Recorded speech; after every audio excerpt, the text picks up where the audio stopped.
What's up, y'all? How y'all doing? Hello, hello.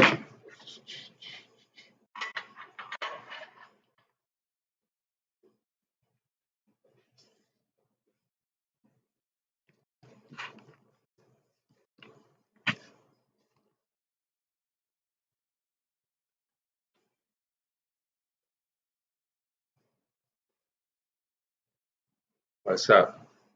Okay, okay. We in here. We in here. All right.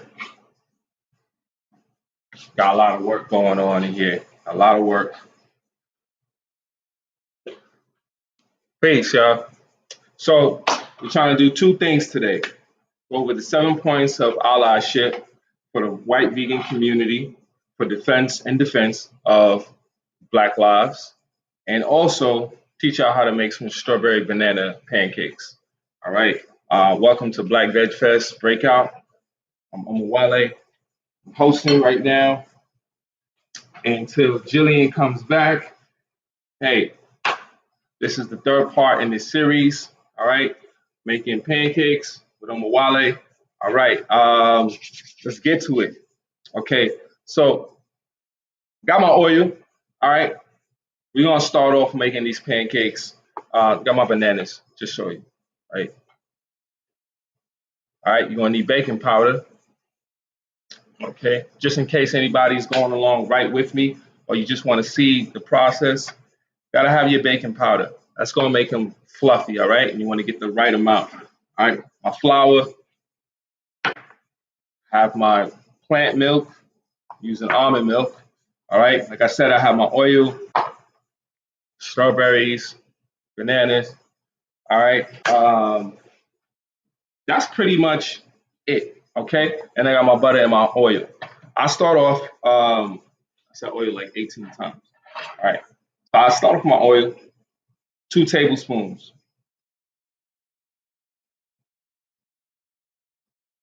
All right. Now I'm gonna let that get hot. While that's getting hot, I'm gonna go ahead and the first thing I want to do is add in my solids.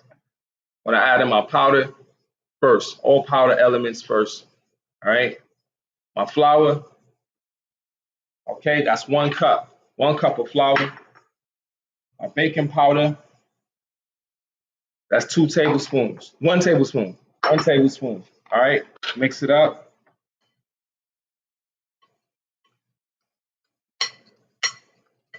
Very important to make sure you have even pancakes. You have to mix up the flour, and that's one of the reasons why I don't put the liquid in and mix that in. Nobody really says that a lot, right? We really don't even go into that conversation. We assume that, but do know that young people also do make food. People who are brand new to a kitchen, who's never cooked before, need to be told some of these simple things and need to be able to make mistakes. You know, sometimes I might not have the spatula and I'm looking around. I'm gonna turn down the fire. All right.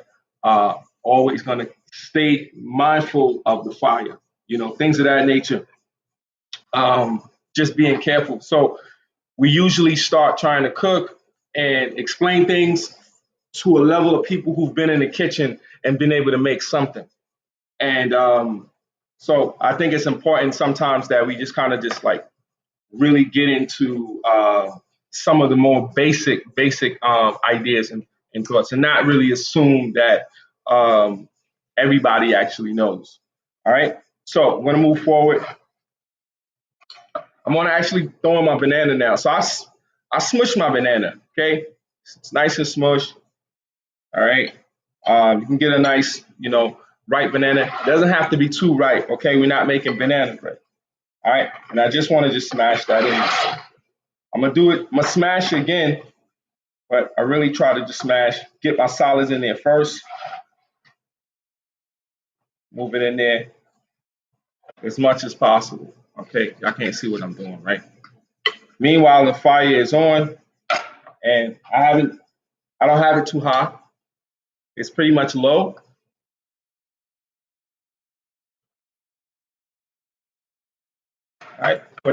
oil should be getting hot, right? Next, what I would like to do is cup of milk, my plant milk in there. Now we start bringing everything together. We start bringing everything together with the plant milk, okay? So we should understand that we're doing vegan pancakes. So with vegan pancakes, it's important to have an alternative, right? So we have an alternative to eggs, all right? With me, it's the affirmative. It's most definite. Of course, I have to have some plant milk. Can't do dairy, and I have to have alternative to eggs. So the alternative I've been using for the last two have been applesauce. Okay, 2 tablespoons per large egg.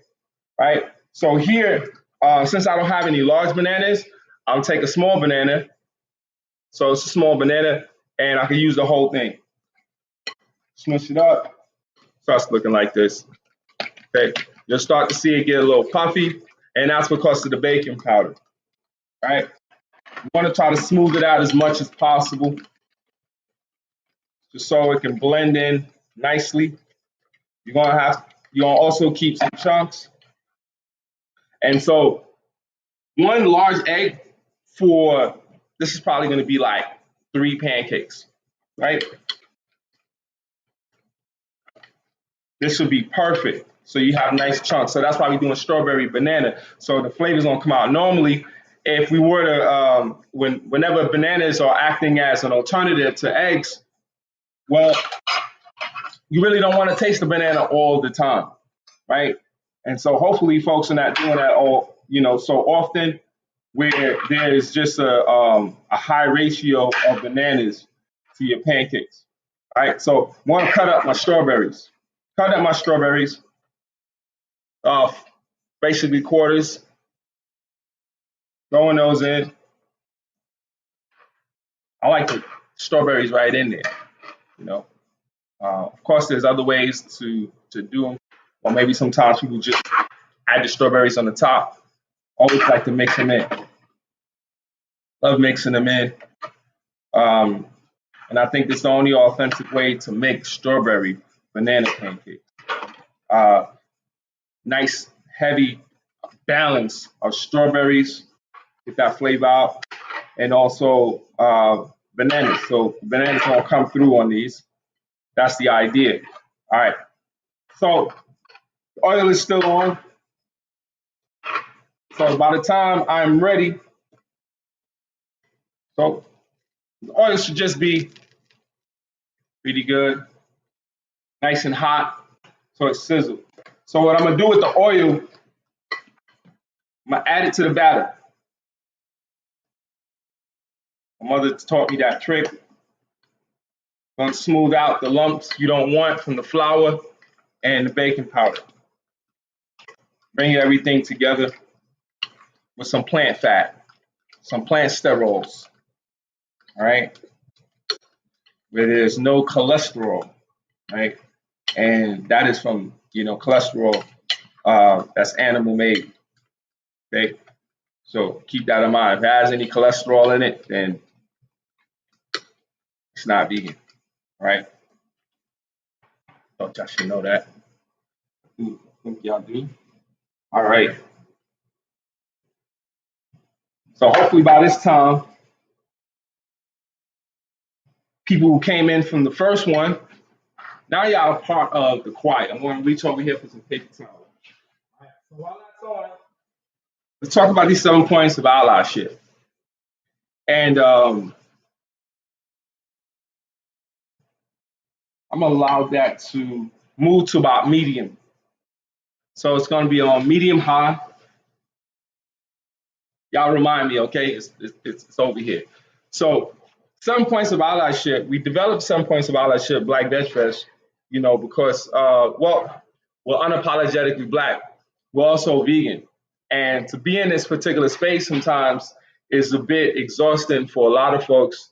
And I definitely understand that. It's exhausting to anybody who is living along the marginalized lines, right? being along these marginalized lines and being these folks who essentially you got to struggle. You're part of you're oppressed more than we talking about the white community. That's also if you're anti-species, right? That applies in that circle as well. Um, so think about it. Native Americans or Black folks who are vegan, right? Um, also can be, you know, in it for the animals, right? We're for the animals at the very same time, but we also are not going to negate the fact that we're also oppressed people, right? Within this structure, when we're dealing with people, because we're dealing with people on a regular basis, consistent basis, whether we want to or not. We come in, everybody comes in through this particular history, and it's a continuum, right? So your parents have gone to work, your parents of your parents have gone to work, your grandparents, your great greats, all had this particular history, have this lineage, right? And they bring it up to here. So some of that we're happy for, and some of that we question.